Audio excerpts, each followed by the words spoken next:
Welcome to Newsbeacon, your trusted source for breaking headlines, global insights, and sharp analysis from around the world. If you're new here, don't forget to hit that subscribe button and turn on notifications so you never miss an update. Tonight, we dive into the world of international trade, a complex web that connects nations, businesses, and people across the globe. Every day, millions of goods cross borders, from cars and electronics to wheat and clothing, shaping the way we live and work.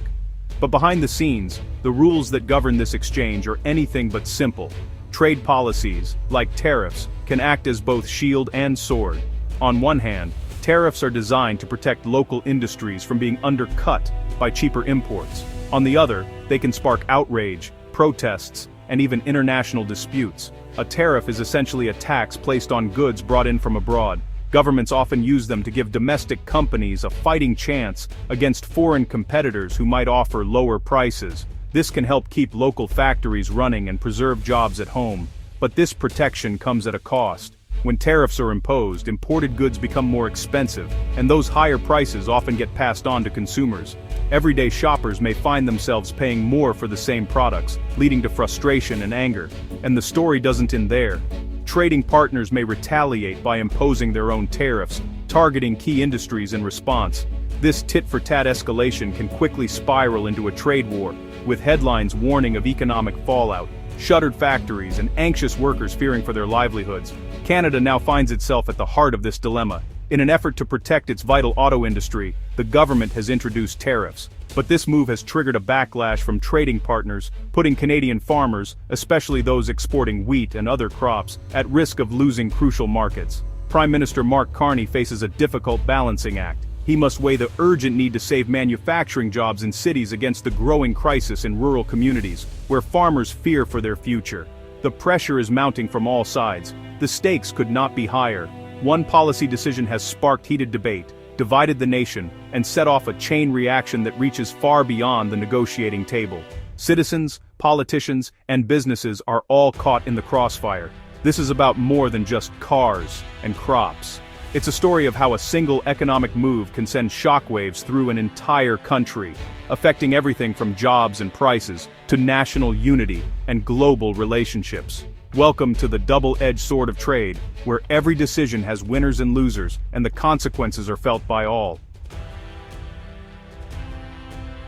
The current dispute began in August 2024, when Canada imposed a sweeping 100% tariff on Chinese electric vehicles, closely following the lead of the United States. This bold move signaled a significant shift in Canada's trade policy, targeting one of the world's fastest-growing EV exporters and sending shockwaves through global markets. The decision was not made lightly, as it risked inflaming tensions with China, a major trading partner. The government's stated goal was clear: protect Canada's emerging electric vehicle industry from what it described as unfairly subsidized Chinese imports.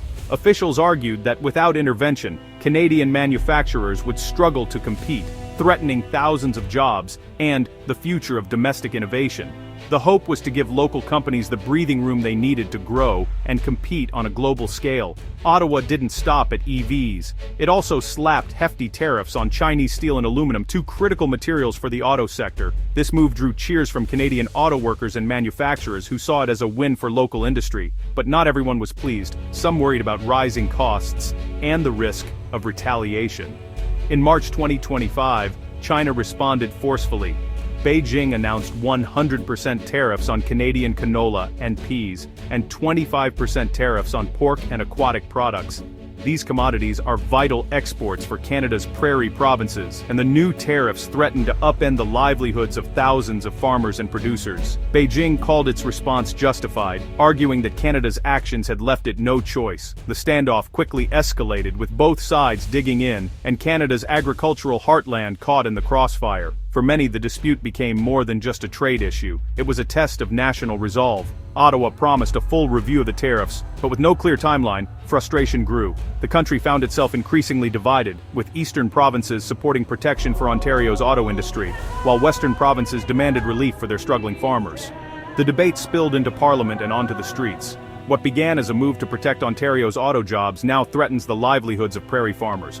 forcing Canadians to confront tough questions about the true cost of protectionism and the balance between industries. As the standoff drags on, it's clear, defending one industry can come at a steep price for another, leaving the nation to grapple with the far-reaching consequences of economic conflict. For Western Canadian farmers, this isn't just a matter of policy or politics, it's about survival, about keeping their way of life alive for another season. Every decision made in Ottawa or Beijing ripples out across the prairies, touching families, communities, and futures. David, a Saskatchewan canola farmer, shares his story. China was our biggest market. Overnight, it vanished. Prices crashed. We watched years of hard work and planning unravel in a matter of days. The pain spreads far beyond the farm gate. It's not just my farm. Grain elevators, truckers, equipment dealers, everyone's hurting. The whole rural economy is feeling the shockwaves. Exports to China have dropped 76%. That's not just a statistic.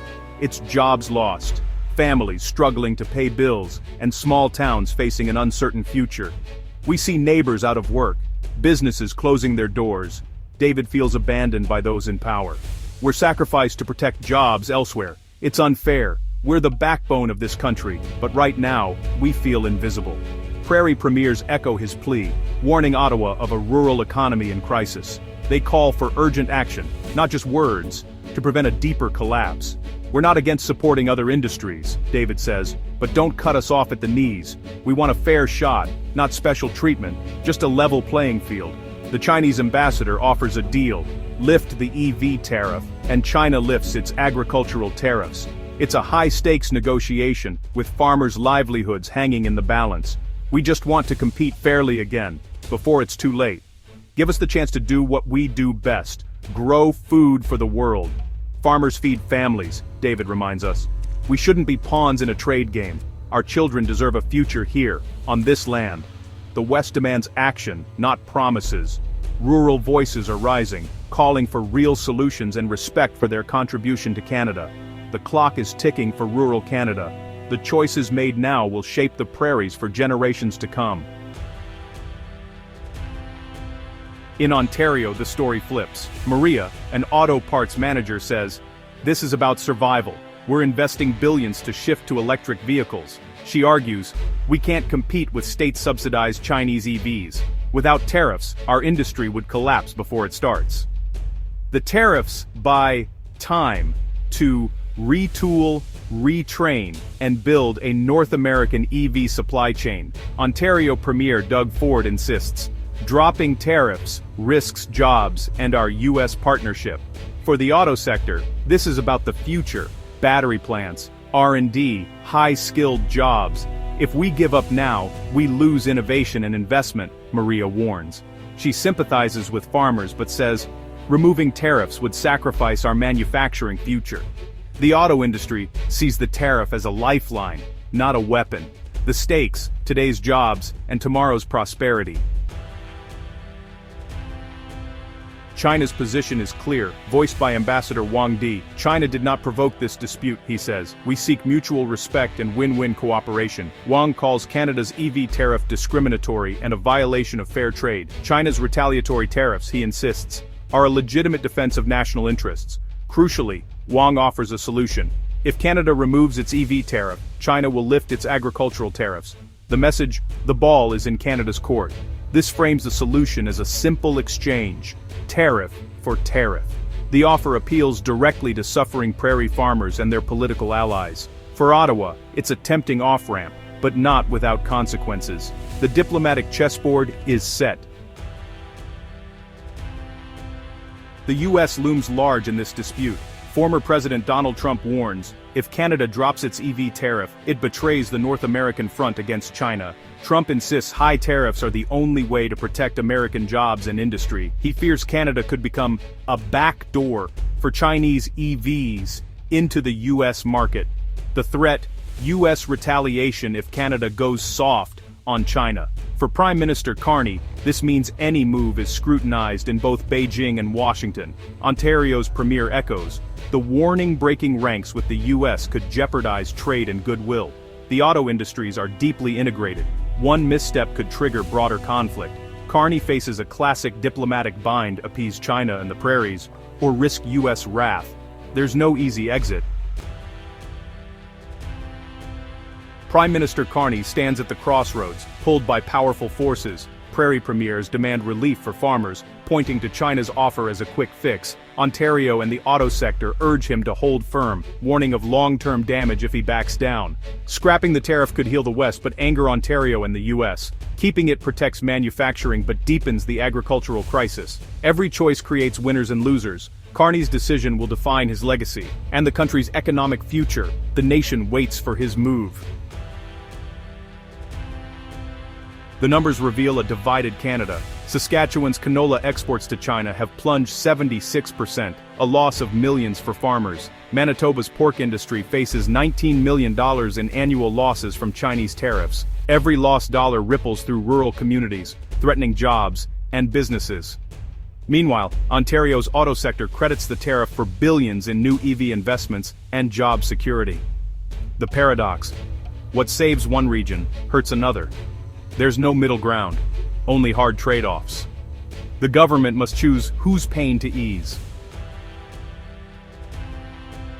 Canada faces three paths: keep the EV tariff, please the auto sector and US, but deepen prairie pain.